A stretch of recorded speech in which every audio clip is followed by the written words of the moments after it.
Hi, I'm Jenna. Hi, I'm Kenny. We're gonna be here. I'm gonna have the camera facing upwards. Okay, so today we're gonna be talking about cultural theories and specifically how they apply to the book we've been reading in my class. The book is called When the Spirit Catches You, You Fall Down. It goes over the life of a family named the Lees, and the Lees are specifically from the culture of the Hmong. The Hmong are a group of people originally from Laos, and whilst they were living in Laos, they participated in the Vietnam War, helping out the Americans, basically acting as makeshift soldiers for the Americans. And so they were technically veterans, but when they moved to America, they were promised a better life, so they came to America, and they were supposed to be considered as war heroes or veterans. But once they got out of the camps and they moved to Portland, Oregon, they were kind of treated really, really badly, because if you know anything about Oregon and Portland, they are quite racist to anyone who isn't white. If you know anything about America. Well, Oregon specifically is quite known for being extra racist. Yay. Yeah. So they were called racial slurs, they were attacked, all of that. And so they fled Portland, and then they eventually, actually a lot of the Hmong, eventually ended up in Merced, California. And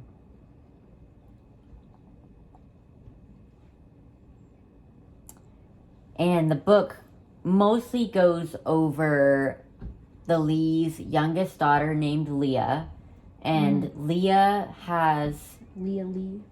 Leah Lee, yes, Leah Lee. She has severe epilepsy, which, if you know anything about epilepsy, it's where flashing lights or anything really can cause you to have a really bad seizure. But in the Hmong's culture, people who have epilepsy are oftenly made shamans, because how they view it is when you're having an epileptic seizure, your spirit basically leaves you and Interesting. searches for stuff. So a lot of the time, if you have epilepsy, it's seen as actually a good thing rather than a bad thing in the Hmong culture. And so obviously when they see it as a good thing and they see their young daughter having an epileptic attack, instead of immediately taking her to the doctors, they're like, oh, this is normal, this is natural, they just see it as a good thing.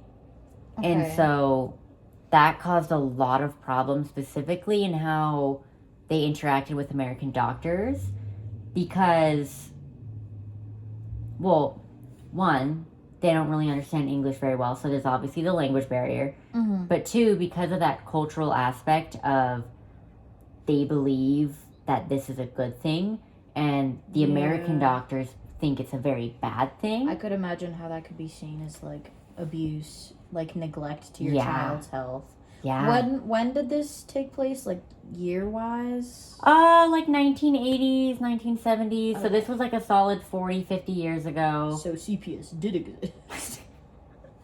Yes, actually, CPS has a pretty decently big part of the book, where, so the American doctors kept trying to give the Lee family medicines to give to Leah, to both prevent the epileptic attacks, but also to help stop them when they happened.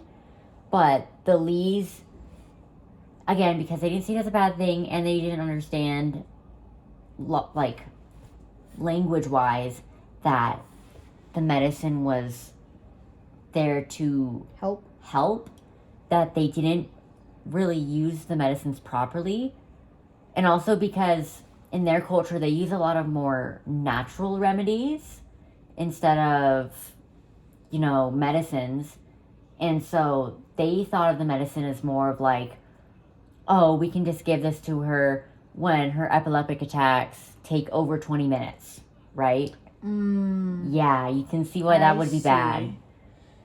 And so they weren't really worried about preventing them from happening. Like, they wanted the epileptic attacks to continue happening. They just, like, wanted it to not harm her. Sorta, yeah. It goes really, really deep in the book. Do we know how Leah felt about that? Well, Leah is super duper young for most of the book. I'm talking like itty bitty baby. Itty bitty baby, like I'm talking toddler. So she didn't really have much of an opinion at this point. And so she didn't know what was going on. And so basically, because the American doctors see that they're not giving her the medicine, these epileptic attacks keep happening and they're severely harming her. And so they actually take Leah from the home and put her into foster care. But after a while, they finally give Leah back. But so that's kind of what the book's about. But now we're going to specifically go to the cultural theories I'm going to be talking about. The first one is known as power distance. And power distance, my apologies, is specifically... So power distance is specifically defined as the extent to which the less powerful members of organizations accept and expect that power is distributed unequally. So it's sort of like, a good example is in American culture, we have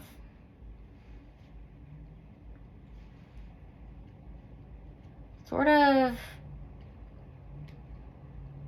an egalitarian power distancing.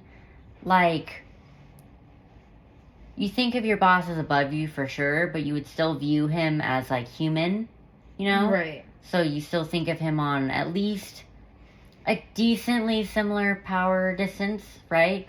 Whereas like in Japan, your boss is like so far above you that when you're shaking his hand, you have to like hold your own arm to support it because they're like that high above you, And the other cultural theory that I'm going to be talking about is low and high context, but specifically, well, I'll use both. So low context is specifically defined as good communication is precise, simple, clear, messages are expressed and understood at face value. So that would be like if I asked you, do you want a bagel? You would just be like, oh, they're offering me a bagel. I want a bagel. So you'd say, yes, I want a bagel. Right. Whereas high context is good communication is sophisticated, nuanced, and layered. So messages are both spoken and read between the lines. And messages are often implied, but not plainly expressed. So like, for example, in a high context thing, I'd be like, do you want a bagel? And at first, you would be like, no, I'm good, but really what you mean is like, yes, I want a bagel, but I don't want to like inconvenience them. And like, I don't know if they really mean that they want to give me a bagel or if they're just offering because they feel like they need to. Anxiety disorder. No. Anyways, so then I'd ask you again, do you want a bagel? You'd probably say no again. And then the third time, I'd offer you a bagel. You'd be like, sure, I'll have a bagel, right? It's very layered, Or it could just be like, specifically like cultural festivals. So like, dragon dancing is a good example. To me and you, it just looks like someone dressed as a dragon dancing, right? But in their culture, it could mean like that is a spirit who protects their village and et cetera, et cetera. So it means a lot more to them, but we don't see those layers. We just see it at face value. So like Americans specifically are very low context, right? We mean what we say at face value. And so the example specifically that I'm going to be talking about to tie those into the book is an example where Leah is having a really bad epileptic attack, and like I'm talking really bad. It's gone past 20 minutes at this point. And keep in mind, the Lees live around, pretty sure it was like a 3-minute run, like I think it was 3 blocks away from the hospital or ER. And so it's a really bad epileptic attack. It's gone past 20 minutes at this point. And so the Lees are... And so because of the Lees' power distancing cultural beliefs, they see the doctors as much higher on the list. So they believed that if they had called the ambulance, that the ambulance, so they believe that walking into an ER, that if you come in through an ambulance, you're like treated first because you came in through an ambulance. And if you just walk in, you're going to be forced to wait in the lobby for a while, right? But when she had got there through the ambulance, because the ambulance took a while to get to their house. So by the time that she had gotten picked up by the ambulance, driven through all that traffic, because it took the ambulance like 20 minutes to get to their house. So by the time they finally got to the hospital, she was technically considered brain dead because that much damage had been done, right?